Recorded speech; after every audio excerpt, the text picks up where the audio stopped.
Welcome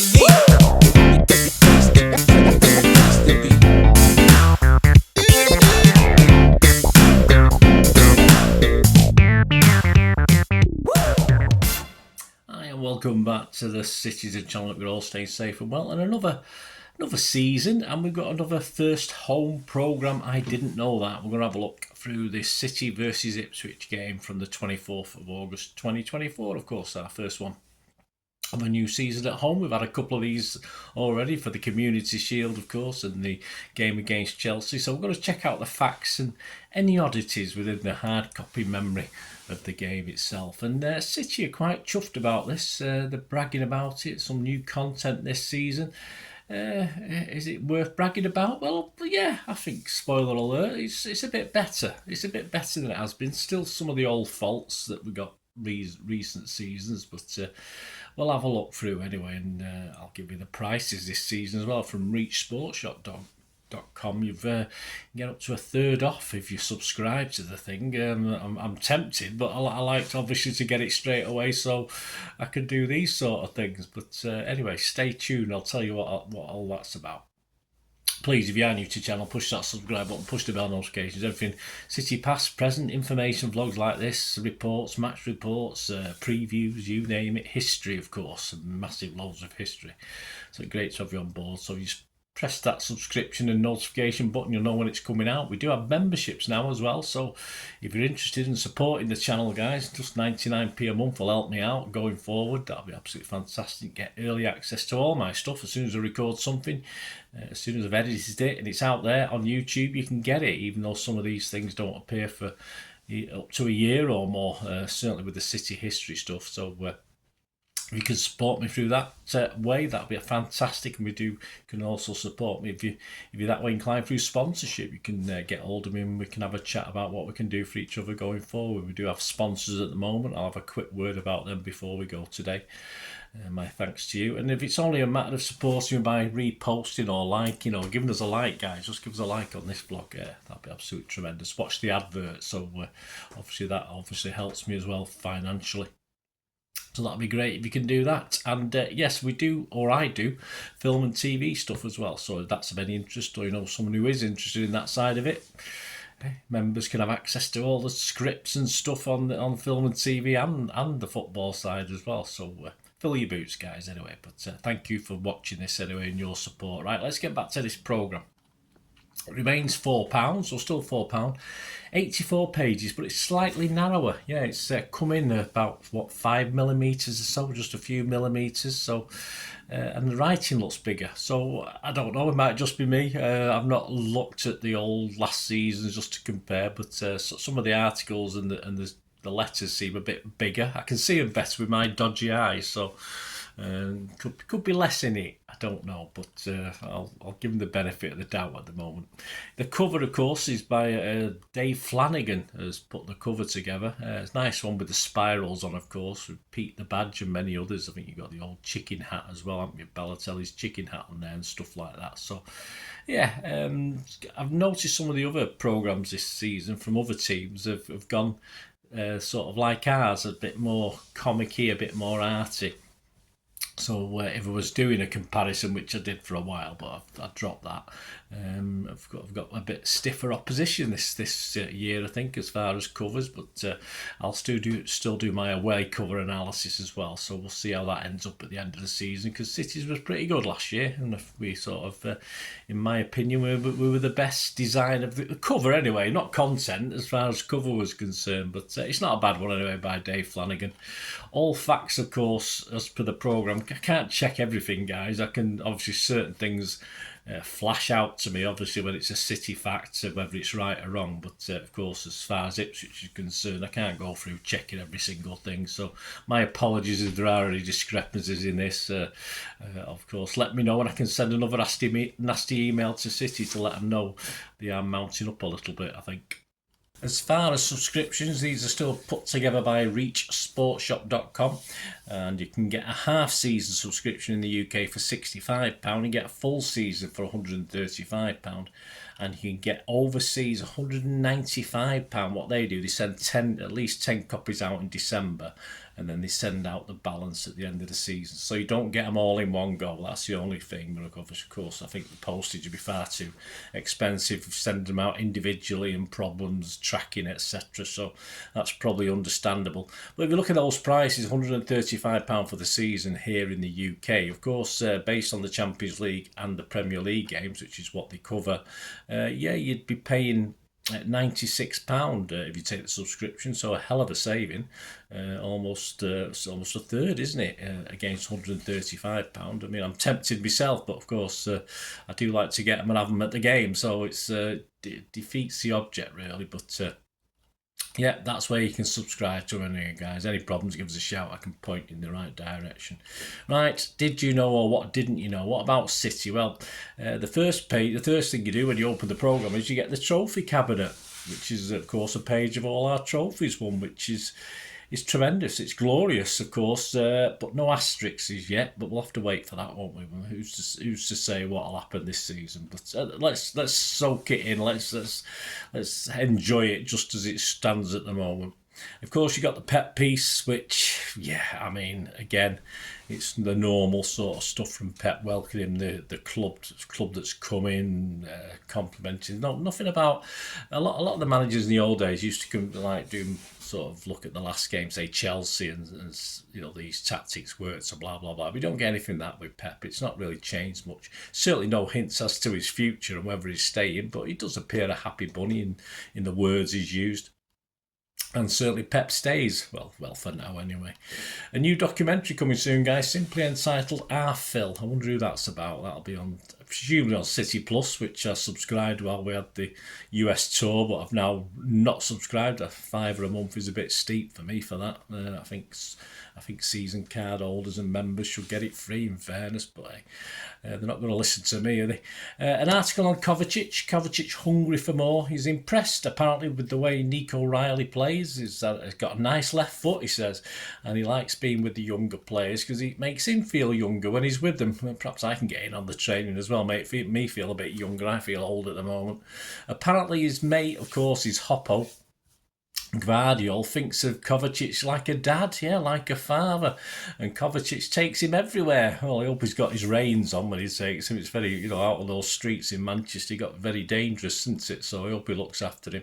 And Gvardiol, ladies and gentlemen, depending which way inclined, I have no idea, is currently single. And he lives on his own, so come on, form a queue, you lot. He's a good-looking lad, isn't he?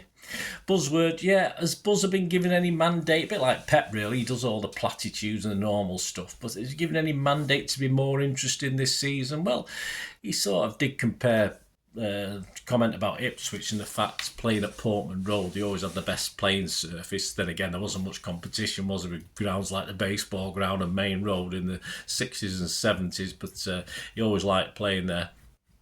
And he always likes to catch up with the ex-Ipswich players, Russell Osman and Kevin Beattie, who starred alongside him in Escape to Victory. And what about John Walk? Has he upset you, Buzzer? I'm not too sure. Not to mention keeper Paul Cooper, who even played for City. But anyway, I'm sure he probably just forgot, or it was edited out, or I've misread it and not spotted him. But perhaps there's something in that. Yeah, he's Scottish, isn't he, John Walk? You never know.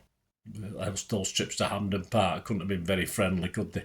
So a bit of memory stuff from Buzzer, but just the general sort of normal stuff, platitudes otherwise.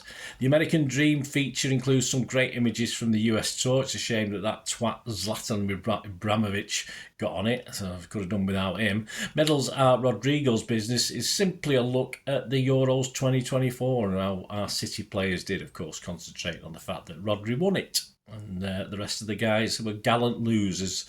Gary James, one moment in time, is going to look back at certain iconic moments, and you don't get many more iconic moments in the 1981 FA Cup semi-final against Ipswich at Villa Park, of course, and the equally iconic, or one of the equally iconic pictures of, because there's a classic one And this isn't taken at half time before the second half of extra time, because of course they look as though they're playing in this one, and it looks so it's not the same picture, but of course that classic iconic picture of the half of the Holt end, obviously singing "You'll Never Walk Alone." I'm not too sure that obviously. With this picture, it's the same sort of basis. We might have just kicked off and still been singing it. So it is another one, slightly different to the one I've seen, actually, of that iconic image of the City fans, me included, of course. That day I was halfway up, around about the middle somewhere. Yeah, I can't see myself. Anyway, and he also noted that anyway, so he's going to do that piece every programme on an iconic game, presumably against whoever we're playing. And he also noted that season, having a chat with the guy who owned the souvenir shop at the time, that it was the first time that adult replica shirts were becoming popular in this season, 80-81. Before then, it mainly been marketed at the kids, but of course that's sort of an increase in adult sales for the kids as well. Picture Perfect looks at City senior club photographer Tom Flathers. He won first place in the A-listers category at the 2024 Photography Awards for his image of Erling on the pitch after a historic win in Istanbul. Great picture. And of course, this follows on from Lexi Ilsley's Bronze Award for the News Picture of the Year, with the legendary Jack Grealish rain-soaked image on top of the bus at that treble winners parade. Sticking with photography, Kevin Cummins, who's a regular, of course, has seemingly got himself a 4-season contract with City, because he says he's got a feature in the programme for this and the following 3 seasons, and he's going to show us his 100 favourite photographs from his archive. So there you go. It's good old Kev's got a guaranteed spot, hasn't he? No particular order this issue. Liam gets Everywhere Gallagher is outside Main Road. I've seen this picture a few times. On the 29th of July 1994, and of course he'll include some backstory as always to the photos and what was happening at the time. We've got a new columnist, obviously well known to most City fans, does the commentaries on the City Plus, etc. Alistair Mann. Well, I think he does things like BBC and IT, he does various things as well. But he's in Man of the Match. Seen what they've done there? Man of the Match. 2 of our last home games against Ipswich, our last 6 home games against Ipswich, have been abandoned due to bad weather. Yes, it was at both of those. One stood at 1-1 after 23 minutes in 2000. And then we lost the rearranged game 2-1. And the other was a bit more annoying. If you're a Vonky fan, old Vonky, remember that? We were 2-0 up after 39 minutes. He scored a rare goal. I think he managed 4 in the Premier League. But we were 2-0 up against Ipswich. And of course, thankfully, we did win the rearranged Premier League game. Just 2-1 though, the rearranged game. An interesting one, Pep Guardiola and 6 degrees of separation. So it takes us around the connections between six players, 6 managers, or a mixture of both. And of course Pep goes to Bobby Robson, because Bobby Robson also won stuff at Barcelona like Pep, as well as Ipswich of course. And that takes us back Ipswich to Paul Cooper, who's Robson's keeper at the time, who played for City and starred in Escape to Victory with Kazimierz Dana, old Kazi Dana, who made his debut in 1978 alongside a certain Dave Watson, who ended up at Vancouver Whitecaps, and we're going to mention those in a minute, because that's where Kieran McKenna was briefly resident coach, which obviously takes us back to playing us and Pep Guardiola. So not bad links, I suppose. Well, sort of. Yeah, the under-18s have a new captain in Rhys Thomas, one of the oldest players at 17, and they've also got a new lead coach in Oliver Rice. And Welsh-born Thomas started with the under-8s, had a few injury problems last season, and got into darts while he was laid up. I wonder if Balotelli has anything to worry about. Most of the team, though, has moved up, and the EDS, so it's quite young this season, so I think they could have a tough season. So I can't really see them defending the FA Youth Cup title, in fairness. The EDS also has a new lead coach in Ben Wilkinson. Or what did we know, or what did we know, or what did we learn about Ipswich? Well, they won the First Division title back in 61-62 for their only time. They were Division 2 champions in 60-61, 67-68 and 91-92.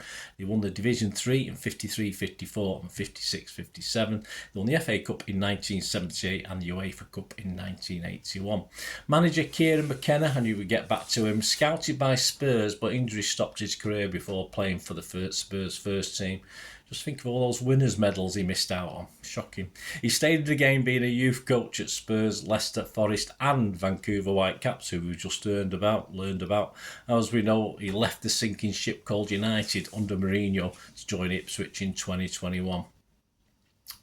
So-called top 5, I don't know, clarify this, but I think they're probably up there looking at them. Top 5 greatest of all time Ipswich players. Kevin Beattie, a defender, also a Hollywood movie star like Buzzer, of course. He played 228 times, scored 24 goals, not bad for a defender, between 72 and 81. And Bobby Robson said he was his diamond. It's nice. John Moore, midfield, also Hollywood movie star, but Buzzer didn't seem to like him from what we see. Well, he is a Scot, as I said, so that might explain it. 420 games he played, 112 goals between 75 and 84. Roy Crawford was a striker. He played 320 times with 204 goals. He was prolific between 58 and 63. He was the spearhead of Alf Ramsey's great team, who of course became Sir Alf Ramsey. Mick Mills, defender, 591 appearances, 22 goals between 1966 and 1982.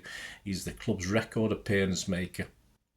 And as captain, of course, lifted the UEFA and the FA Cups. Arnold Muren, Dutch midfielder, I remember him, 161 appearances, 21 goals between 78 and 82. Yeah, we had a few tussles, a bit of a pain in the bum for us. Great player, Arnold Muren. Well, what about did we know about City and Ipswich? Well, last time we met, of course, Keegan City in glorious red and black stripes on the 27th of January 2002. A 4-1 City winning round 4 of the FA Cup at Portman Road. And it was a giant killing, yeah, because Little City were in the First Division playing Premier League Ipswich Town. Though in fairness, this season Ipswich were relegated and we won the First Division title, so we're a bit closer than it appeared on paper. City scorers that day: Berkovic, Golter got a couple, and Huckabee. Marcus Bent got the Ipswich goal. Matt Holland has an interesting one. Yeah, he's Matt Holland's City nightmare. He goes through his toughest City players he's faced in his time at Ipswich and of watching them over the seasons. He started with Nicky Weaver, bubbly big character. He said he was at Charlton with him. He was definitely on the bubbly sometimes. He also included Micah Richards. Richard Dunn, Matt played alongside him for Ireland and knows his strengths as a great footballer and own goal scorer, of course. He included Sylvan Distan, Stuart Pearce, Sean Wright Phillips, Georgia King-Clancy, Ian Bishop. Matt used to clean his boots at West Ham. Not very well, I believe. Ayel Berkovic, Matt said of him, brave decision, because he said he's going to stick him in there instead of Rodri. But hey, never mind. He mentioned Sean Golter and Paul Dickoff. He said he was always on Matt like a rash, never give him a minute's peace. But what about on the pitch, Matt? What was he like on there? Cover Stars looks at an old programme from a previous City Ipswich game. We go back to 5th of February 1994, a pretty poignant one this. It features Rocastle and Arsenal's Campbell on the front. And it was a game, of course, where Franny Lee took centre stage. And it was the forward with Franny Group. He took centre stage in the director's box before kick-off. Sadly, all 3 of these gentlemen are no longer with us. There you go, guys. Hope you enjoyed this. I didn't know that. A quick look inside the City versus Ipswich Premier League Match Day 2 programme from season 24-25. So, any memories you've got or anything that inspired in you, any cock-ups, any mispresentation, just let us know.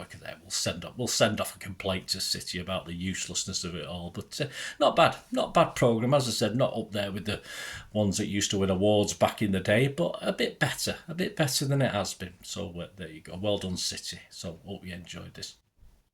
As I say, we do have sponsors at the moment, guys. Just a little eBay shop, Piat 6505. They sell movie posters from the 1990s and 2000s, some rare classic DVDs as well that you just can't get hold of anymore in this country. Very hard to get hold of. So give them a look. There's a link in the description below. Just copy and paste it and it'll take you straight to the shop.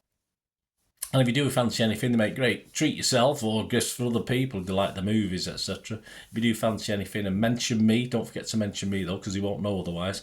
They'll give you a 10% refund as well, Piat 6505. So my thanks to them, and they dispatch within 48 hours. So get yourself some posters or get yourself some DVDs, and my thanks for their support, and hope you can support them as well. And if you're interested yourselves in sponsoring the channel or sponsoring this and the film channel, or either or both, just let me know. My socials are on screen. You can get in touch and we can have a chat about that. there you go, guys. Hope you enjoyed this anyway. And the next one up will be, of course, the West Ham away game. So we'll be able to look at usually pretty good, the West Ham programme. So let's see what they come up with this season. Join me for that. Until we meet again, I'm going to ask one thing, don't I? Please stay safe, everyone, especially you Blues. And simply, come on, City. Bye for now.